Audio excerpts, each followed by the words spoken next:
Welcome to Commissioner's Corner. I'm Ed Wolfe, your Central Kitsap County Commissioner.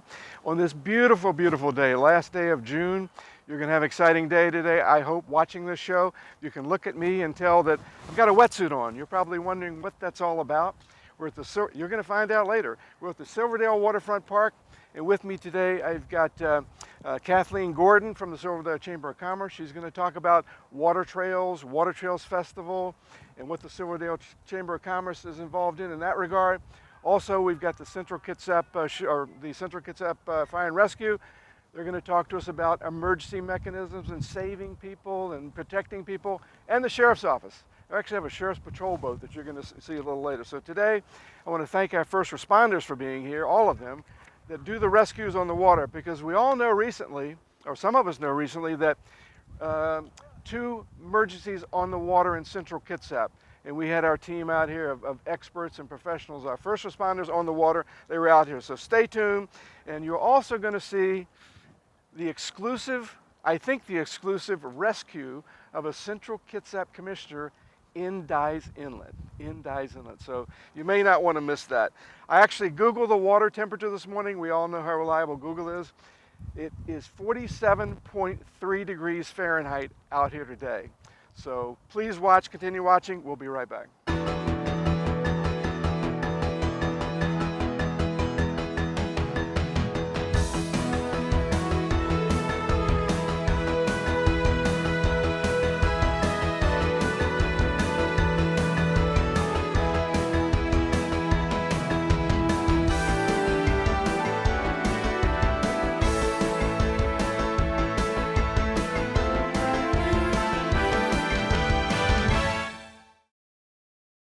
Welcome back to Kitsap County Commissioner's Corner. I still am Ed Wolfe, and with me today I have Kathleen Gordon. Kathleen is the Executive Director of the Silverdale Chamber of Commerce, extraordinaire executive directive, and she also has an extraordinary board and an extraordinary government affairs committee. Yep. And talk to me a little bit to the public, if you would, about what does the chamber do, what's its mission, and what do you do at the chamber? Okay, well, the Silverdale Chamber of Commerce vision is to serve as the voice of the community for our business. Okay. And also our mission is to serve as the leader of our business community in advocating for a strong business climate and also fostering economic vitality. Okay. So what I do at the chamber, really I represent business, and in multiple ways. We have many committees to help me, because there's no way one person could do everything. Yeah. So I have a military appreciation committee, and they help us out with our communications with the military. They're unbelievable. Aren't they? Yeah. They're just fabulous. Also, we have a very strong government affair committee that is working right now with the Central Kitsap Community Council and the county, so that we're trying to be on one page with everybody so we can move forward. And we have many different things that we do at the chamber. One of the things that we do is business education, because business education is very important for our community. So we have the Kitsap Business Forum that we provide, and that connects all the leaders in our community that cannot maybe make a luncheon, but it really brings a lot of information forward that helps our businesses out. So that's part of what I do. My greatest fun and my greatest joy is spearheading projects where I get to work and develop relationships with people within the community, businesses within the community, and then our community at large. Extraordinary. Yeah. So I was a past president of the Bremerton Chamber of Commerce many years ago. So I know what a chamber is supposed to do, what an executive director is supposed to do. Right. And you and your team are, again, I'm overusing the word extraordinary in terms of what you're doing. Thank you. With this explosion of people and redevelopment in Silverdale, not just Silverdale, but Central Kitsap. Let me transition, Kathleen, to the Water Trails Festival. That was last weekend. That was. You put it together with your volunteers and your board. It was spectacular. There was also a bike run, or a number of runs. Wendy and I, my wife and I, were in one of the bike runs on Sunday. Can you tell us what that was all about? Well, what was really wonderful is when we looked at doing the Water Trail Festival for this year, we wanted to bring other recreational events in, Okay. because some people love to be on the water, some people want to observe on the water, some people want to run around the water. Yeah. And really what we wanted to do was promote activities to where there was something for everyone. So we met with the West Sound Cycle Club. They just happened to come into the chamber one day, and I talked to them about the water trails. Yeah. And they started talking to me about how they were passionate about having a trail all the way, Yeah. a bike trail all the way from the Silverdale waterfront, Yeah. all the way around Tracyton, Right. through Bremerton, and then back down again through Chico Okay. Way. But that they weren't able to accomplish that because of road issues and the gate being closed at Okay, Jackson okay. Park. Tell me, or tell the public, if you would, why is, we talked about the Water Trail Festival and maybe 40 or 50 paddlers that came in from Bremerton, I think, from Bremerton Saturday for the grand opening. Why is the Water Trails Festival important to the economy of Kitsap County? And by that, I'm moving in the direction of tourism. Right. The reason I believe that it's important for our economy, first of all, is to bring that local awareness of our water trails that are here. The thing about the Water Trail Festival is it's not just happening in Silverdale, but we are working with other towns, other organizations outside of Silverdale. Including Port Orchard. Yes, Yeah, at the same Fathoms of- time. yeah. Absolutely. So we're helping to promote and market the water trails everywhere, because the water trails are the one thing that connects all of our communities. So talk about, and I particularly like the idea of the connectivity between all of the chambers. I mentioned Port Orchard, but other chambers, Paulsboro, and how we're working together for the betterment of our entire community. What were some of the amenities for the Water Trails Festival? What did you do? What did you have out here? You had booths, you had, tell us about it. Well, first of all, we started off with our paddle. That is actually our signature event, which is by Olympic Outdoor Center John Kuntz, and he started the Water Trails Festival. He started the water trails. It was his vision. Yeah, yeah. So that was pretty phenomenal. So that's a plug for Olympic Outdoor Center. Yeah. Yes. Well, and basically he has a paddle that starts in Bremerton at the Evergreen Park, and it goes to the Silverdale waterfront. Okay. In addition to that, they had a family paddle from the Silverdale waterfront to Anna Smith Park and back. And then we also joined with an existing water trail event, which was the Silverdale Outrigger Regatta. And that was phenomenal, watching them all day. Was that Saturday or Sunday? That was Saturday, Okay. doing their 500-meter races. And then we had a music festival. We also had the Raw Fuel Veg Fest. Very good. Thank you. Get that out. Yeah. Which was a tribute to our farmers market, and it also was a vegetarian feast, which was really great. We had a flyover by the Northwest Beach Boys. Wow. I don't know if you got to see that or not while you were there. And then also we did do a ceremony. So that ceremony was very important because it's reminding our community about why we really are here. And we had our tribal elder, Leonard Forsman, come in and talk about the importance of the waters to the tribes. And then we also had our commissioners and some elected officials that were there also. So there just were many activities. We had the YMCA out there on the water playing with the kids, or not on the water, on the lawn, and just food, vendors, and you name it. That was Saturday. It was spectacular. Yes. And I want to put not a plug in, but I would like to let the public home know that I believe it's about 371 miles of shoreline, saltwater shoreline. And could you explain to the public at home what the Secretary of Interior did last year, what he announced in terms of Kitsap County, the first Water Trail Festival nationally? We have the only national saltwater water trails in the country. Is that correct? Absolutely, that is correct. Yep, we are the only one in the nation. And I know this year already we had people starting to come to the water trails because they wanted to see and explore them themselves. Yeah. What an unbelievable tourist destination we're becoming right here, not just in central Kitsap, but the whole county, certainly north and south.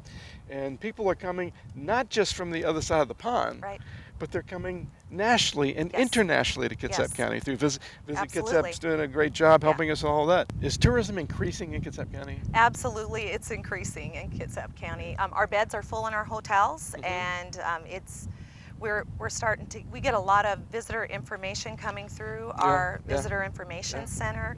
People wanting to know what is going on in Kitsap and why is all of this development happening. So Kathleen, one final question about tourism in Kitsap County. Are there other things that are happening that are bringing people over because of our beautiful surroundings? I believe so. Part of our Water Trail Festival was working with Port Orchard with their Fathoms of Fun to market the fact that they have dinghy boat races, sailboat regatta, and the South Kitsap High School races. And then the other thing that we do is we have port paddles that are going on. And so we had a port paddle going from Brownsville to Keyport, and then also from Paulsbo to Keyport. What I see is a community really working together and a community trying to promote the water trails, because that is, again, the one thing that links us all. And we do have the cross promotion going on in our community to get people to stay not just for a day, but for multiple days. Very, very, very exciting. Is there a web page that the public can go to if they have an interest in the water trails, or Visit Kitsap? Or So Visit Kitsap is the one website where you can go and you can find out everything that's going on the Kitsap Peninsula. If you go to, this was just released last week, Visit Kitsap watertrails.com/maps. You can go to that and you can actually find out where those landing sites and the access sites are for the water trails, and you can plot your own weekend, which is really awesome. And then our watertrailsfestival.com will be very quickly updated. The festival next year will be the 23rd and 24th, and there's of June, and there will be a lot of new activities that will be added. Fantastic. And I'd just like to add and close on that point that Kitsap County has been designated by the Secretary of Interior as the only saltwater national trail in the country. Yes. So we have it here. Absolutely. All right. Kathleen, thanks for being with us today and sharing a little bit about the Water Trails and Water Trails Festival and how important tourism is to I believe, to Kitsap County in general. Yeah. Absolutely. So thanks for being with us. Thank you. All right. Welcome back to Commissioner's Corner. Again, I'm Ed Wolfe, County Commissioner from Central Kitsap. With me, I have Sheriff Gary Simpson. Sheriff Simpson is here because his team is out here, and you heard earlier that yours truly will be rescued in an emergency rescue very, very shortly. Why is it important for you to be here with your team today, Sheriff? Well, it's important for me to take an opportunity, every opportunity we can get, to talk about our Marine Safety Unit and water safety. Every boat in Washington State that's registered pays a fee to the Washington State for that fee, or for that licensing, and that goes to the Washington State Parks, which then in turn funds our program for water safety in Kitsap County. Our vessels and our equipment are all paid for by those fees. So it's important for us to share that with the community. But part of their expectation is that we do educational opportunities for public safety, for water safety. So thank you for allowing us to be a part of Commissioner's Corner today and providing an opportunity to show the public some of the things that we do, some of the equipment that we have, and I'm confident that you'll be rescued.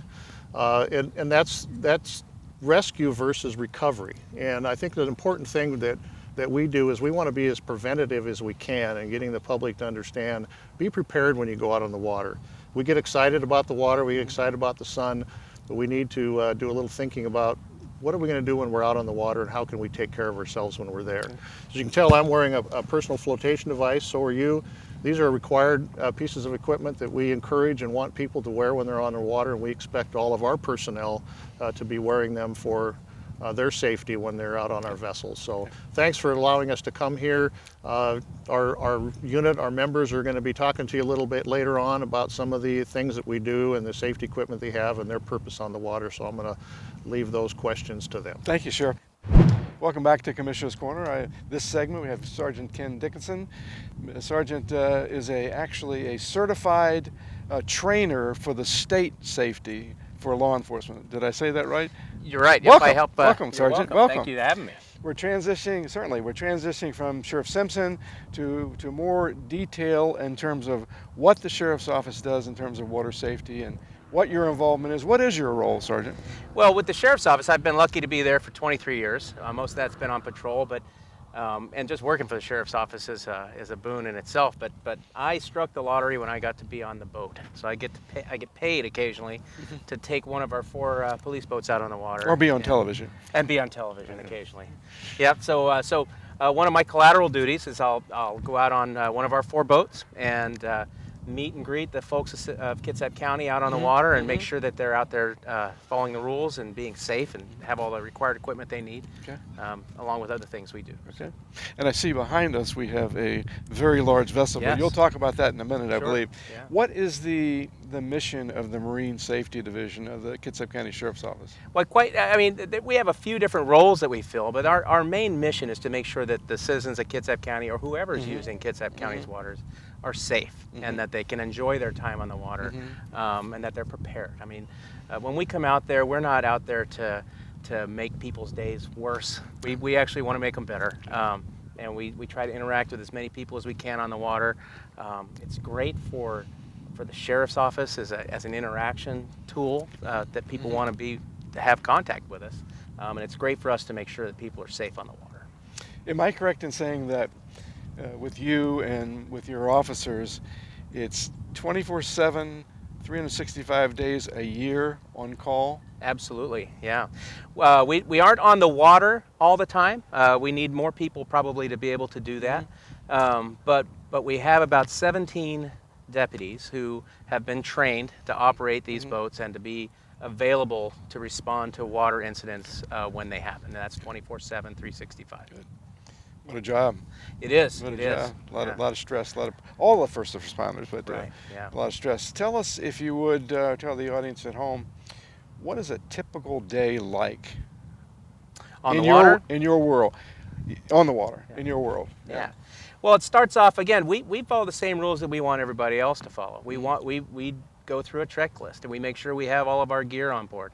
We make sure that the engines have oil and things like that. We fill it up with gas. A lot of people forget to look at that. I can't tell you how many times we've been called to tow people in because they ran out of gas or something. So before we leave the dock, we spend probably a good half hour to an hour, depending, making sure we're ready to go out on the water. We bring food, we bring water, we bring all the things we need. Once we get on the water, we try to take a look at what's happening in the county. So for instance, Whaling Days is coming up, or Paulsville will have their events, and Port Orchard with 4th of July coming up. So if those kinds of events are coming on, we try to go where the people are going to be, and just be visible and just start contacting people. And we just want to make sure that you have the right gear. Other days when there's no events, we just try to fly the flag as much as we can, go to all the places where we would find folks, and go through. Mostly what we do is just do a state vessel inspection. Okay. That brings me to another point. I'm familiar with DUI. I haven't had a DUI, but I'm familiar with DUI as a lawyer. Right. Is there a BUI, boating infraction out here for liquor? Absolutely, and I'm glad that you brought that up, and I appreciate you did. And I'll start off, before I even get into BUI, this coming weekend with all the activities that are going to be going on with 4th of July, there is a nationwide program that's called Operation Dry Water that is a enforcement activity nationwide where folks are out looking for influenced boaters. And we'll be participating in that as well. So you'll see at least one, if not a couple of our boats on the water. That will be one of the things we're looking for, is impaired boaters. Notice I say impaired. Most people, alcohol is a fact of life on the water. We know that. And it's not illegal for someone to have alcohol in the water. It's illegal to be impaired. So we will be looking for boaters that are impaired, and then we can arrest them for a similar crime of boating under the influence. It carries a few different penalties.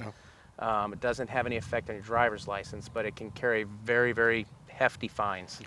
So we will be looking for impaired boaters. Thank you. I thought that was important to get in just because of the holidays that are coming up, number one, for the public. But number two, we're here, of course, to talk about rescue and emergency and safety. Can you talk to the public at home briefly about what can they do if they're going to go out and paddle a paddleboard or a kayak or a canoe or a small sailboat that we've been seeing riding by or sailing by today? What can the average person do to protect themselves before they get out on the water? Sure, it's a great question. I think the first thing, and probably one of the most important things they can do, is practice. It's not, unfortunately we'll meet people that'll say, wow, it's a great weekend, I'm going to go buy a boat.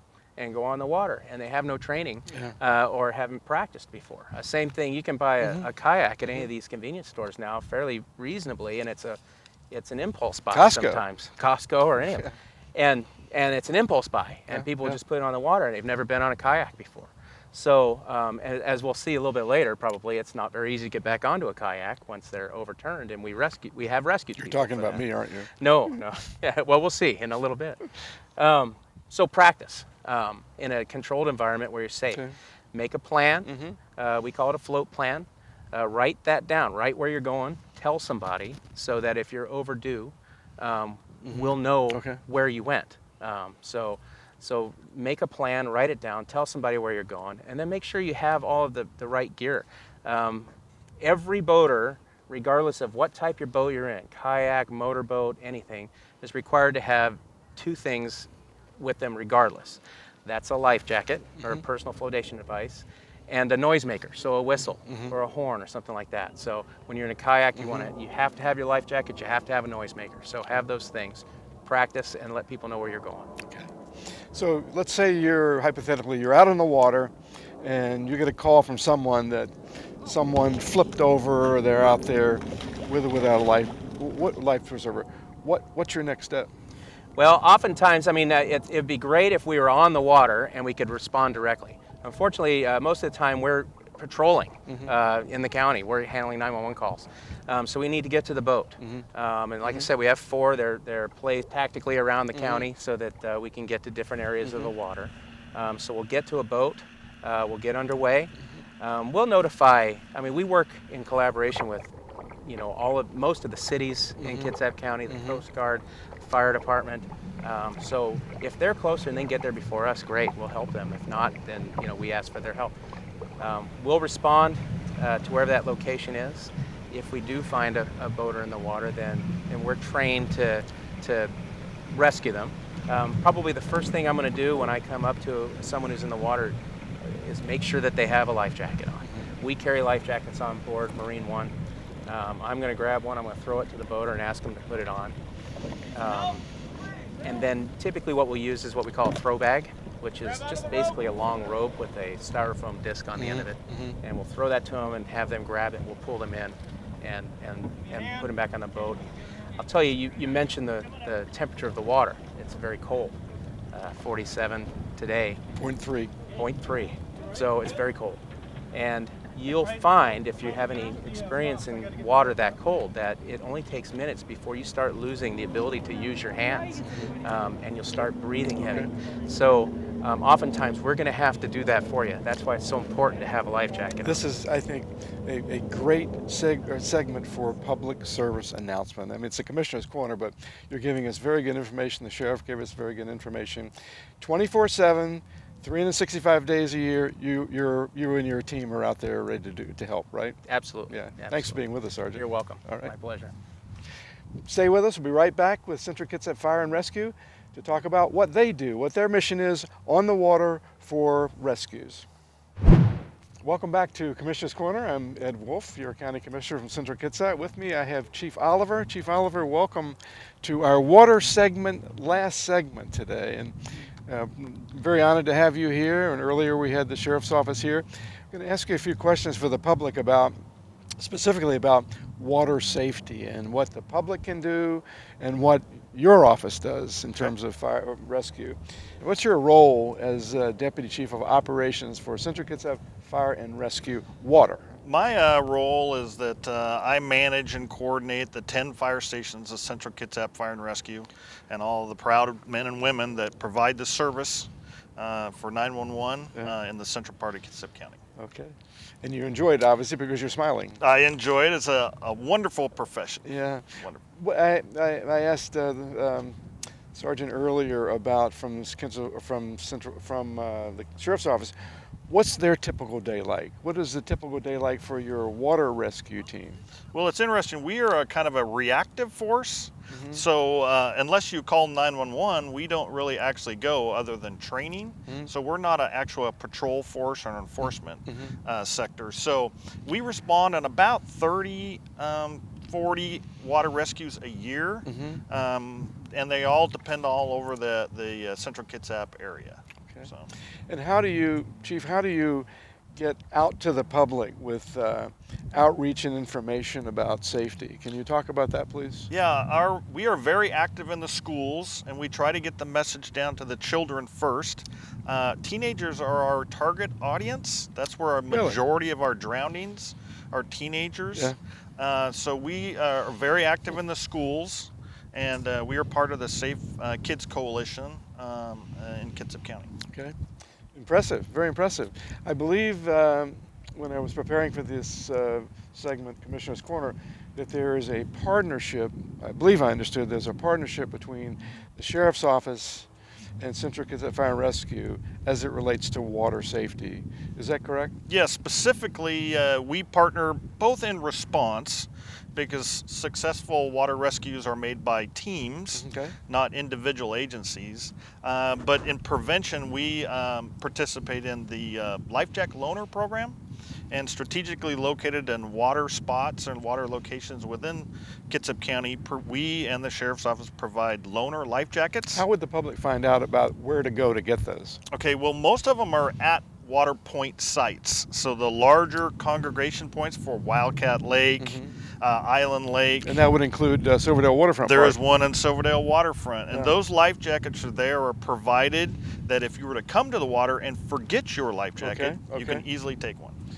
So, Chief, can you tell us, what would you suggest as a professional with all of your training, what should paddlers do? It doesn't matter if they're on a paddleboard or they're in a kayak or they're in a canoe or a small sailboat. What should they do before they go out in terms of safety on the water? Well, first off, and to mirror what the Sheriff's Department professes, is that everybody should wear a life jacket. Okay. Life jackets don't work if you don't wear them.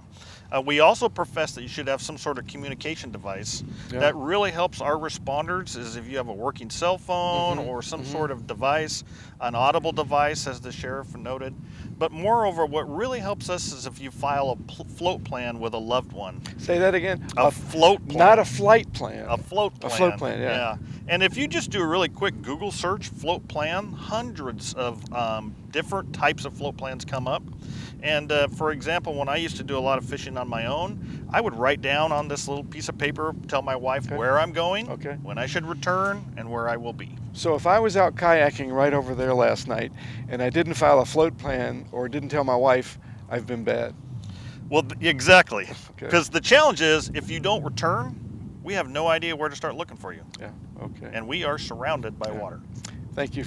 371 miles. Thank you for everything you do, Chief. All right. And your team. Thank you. Yeah. We'll be right back. Stay with us. Thank you all for being here today for my Commissioner's Corner. I've got to say, give a special shout out to the Silverdale Chamber of Commerce and what we learned about water trails and what we learned about Water Trails Festival, and certainly their Government Affairs Committee and the Government Affairs Committee and their board of directors, and especially thank all of the first responders that participated today from the Sheriff's Office and the Fire and Rescue. We saw what you should be doing before you go out on the water, whether you're paddling, whether you're on a paddleboard or a small sailboat or a kayak. There are things you should be doing, and hopefully you saw that today before you go out on the water. Proud of our team, all the training that they have, and they're out here to protect us. Last but not least, this has been a community event coming together for the Water Trails Festival. We're here out, and you're going to see beautiful shots of, I think, students out there sailing today. So thanks for being with me on Commissioner's Corner. I'll see you the next time, and I will not be in a life vest.